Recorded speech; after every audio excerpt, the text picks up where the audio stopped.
Good morning, students. In this lecture, in chapter number 8, journal proper, we will be doing sum number 7. Let us see the sum first. Record the following transactions in journal proper of Sri Ekta 2014 March month. Date 1, brought furniture 7,000, goods 15,000 and machinery 20,000 to start business. So this transaction we are aware of this. This is a opening entry transaction where some assets are brought by the owner. So assets are furniture, goods and machinery. So all three assets will be debited and capital account will be credited. Many times we have done such kind of transactions. Okay, so the entry will be here. The entry is journal proper of Sri Ekta, furniture account debit, stock of goods account debit, machinery account debit to capital account 7,000, 15,000, 20,000, 42,000 in capital account. Being business started with furniture, stock of goods and machinery. Let's see the next transaction.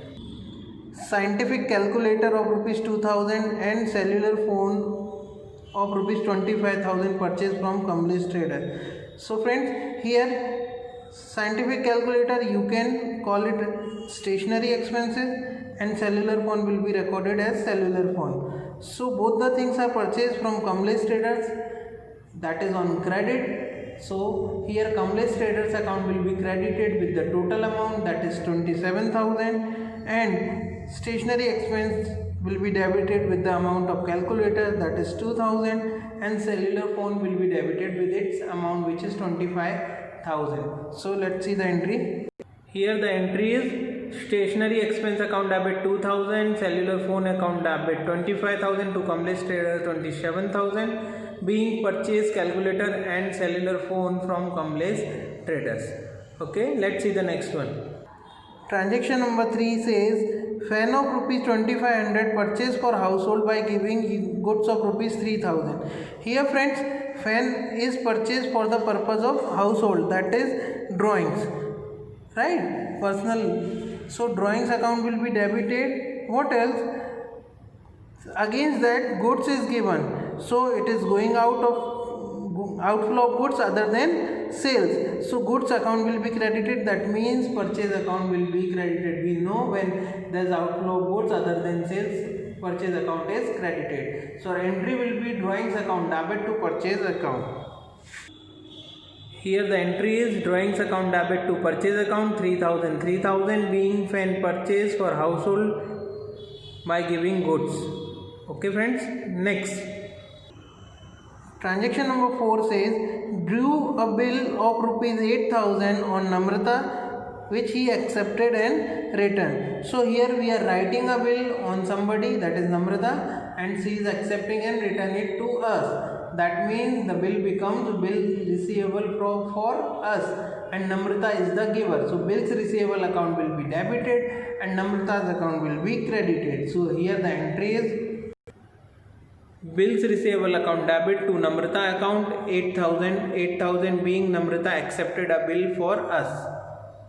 Next transaction.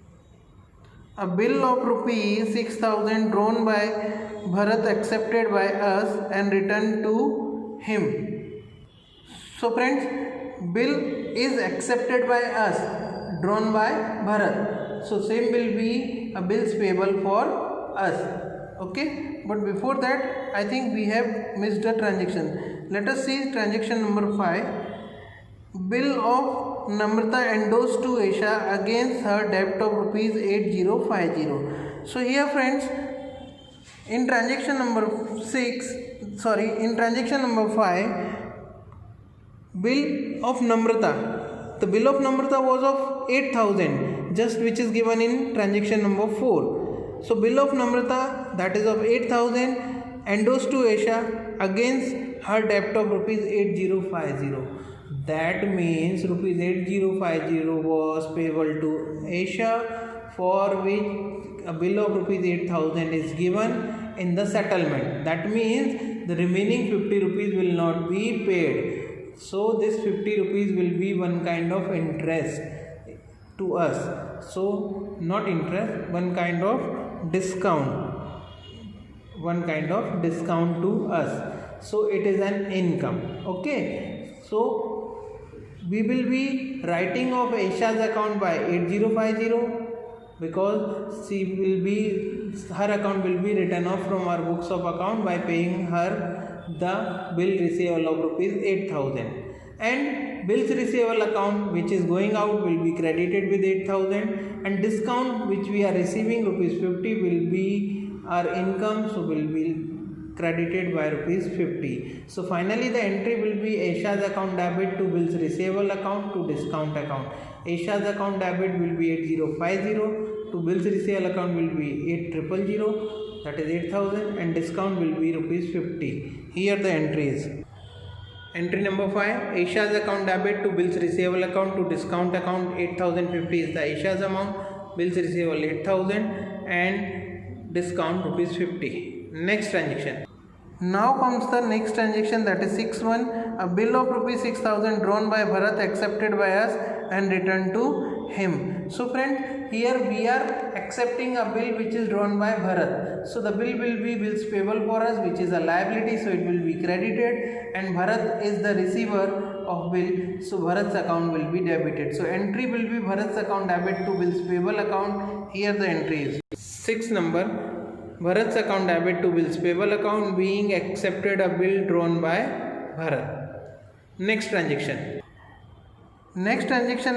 7 number. Goods of rupees 8000 were stolen away from the godown, for which insurance company accepted a claim of 75% of the amount. So friends, here goods of rupees 8000 is stolen away. Now insurance company is only accepting a claim of rupees 75% of the amount. That means claim of rupees 6000. If we find 75% of 8000, we will get 6000. So insurance company is accepting a claim of rupees 6000. That means remaining 2000 will be the loss. So the entry will be insurance company account will be debited rupees 6000. Just they have accepted claim, they have not paid us, so their account will be debited because amount becomes receivable from insurance company. So insurance company account will be debited by rupees 6000. Loss of rupees 2000 will be debited to loss by theft account, or you can write loss of stolen goods account, and purchase account will be credited because it is goods going out other than sales. So here the entry is insurance company account debit 6000, loss by theft account debit rupees 2000, to purchase account rupees 8000, being goods of rupees 8000 stolen away, and insurance company accepted a claim of 75%. Now friends, here my page gets over, so I will be making total over here. The total of all entries so far is 1,02,050 rupees. So I'll write here total carry forward 1,02,050 rupees. The same will be carry forward to the next page. So here is my next page. Next page will be here journal proper of Shri Ekta. Total brought forward 1,02,050. Let us see the next transaction to be recorded. Next transaction is about an amount of rupees 8,000 is receivable from Nirav and 8,200 is payable to Nalin. The amount of Nalin was settled by Nirav accepting to pay rupees 8,000. That means what? Rupees 8,000 were receivable from Nirav. That means Nirav was one kind of debtor of rupees 8,000, and rupees 8,200 were payable to Nalin. Nalin was creditor of rupees 8,200. Now it is accepted that Nirav will be paying 8,000 to Nalin and both the accounts will be settled. That means the remaining 200 rupees we will not have to pay to Nalin. Right? Nalin will accept rupees 8,000 from Nirav and the account will be settled. So this 200 will be a discount which is income to us. So here we will have to write off Nalin's account by rupees 8,200, Nirav's account with 8,000, and discount account will be recorded with rupees 200. Now Nalin, as he is a creditor, we are paying to him, so Nalin's account will be debited. Right? creditors are having credit balance. When payment is made to them, opposite effect is given, so their account is debited. So Nalin's account will be debited by rupees 8200. Nirav's account will be credited by 8000 because Nirav is our debtor. Debtors are having debit balance, and here we are getting the settlement from him. That means he will be paying 8000 to Nalin. So we have to remove his account, so we will have to credit him, and discount will be credited as it is an income. Here the entry is Nalin account debit 8200 to Nirav's account 8000 to discount account 200. Being rupees 8200 payable to Nalin is accepted by Nirav to pay rupees 8000 in full settlement. Okay. Next transaction. Cash received from Rajan for bad debts recovered rupees 2000. Now friends, this is cash received from Rajan for bad debts recovered. So the entry should be cash account debit to bad debts recovered account. But this is a cash transaction, so this will not be recorded in journal proper because we know cash transactions are recorded in cash book. So here it is, we will be writing a note for the same. So we will not record this transaction in journal proper, we will be writing a note for this. So after the journal entries I have written March 9, it is a cash transaction, will be recorded in cash book. Let us see the last transaction. Rupees 300 is payable to Manoj for interest. This is what that interest is outstanding to be paid to Manoj. Right, in previous sum also we had salary of 1 month, that is March, is unpaid rupees 7800 something like, no. So one transaction was there where we converted salary into outstanding salary. Right, here we have to convert this interest into outstanding interest. So entry is very simple. When you need to convert expense into outstanding expense, the entry will be expense account debit to outstanding expense account. Here the name of expense is interest, so interest will be converted to outstanding interest. We will be writing entry interest account debit to outstanding outstanding interest account. Here the entry is interest account debit to outstanding interest account, rupees 300 payable to Manoj for interest.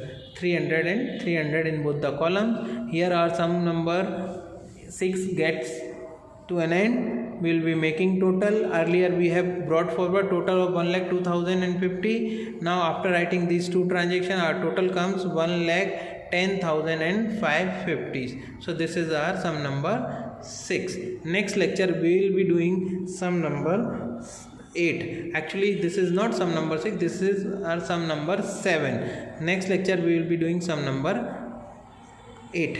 Okay friends.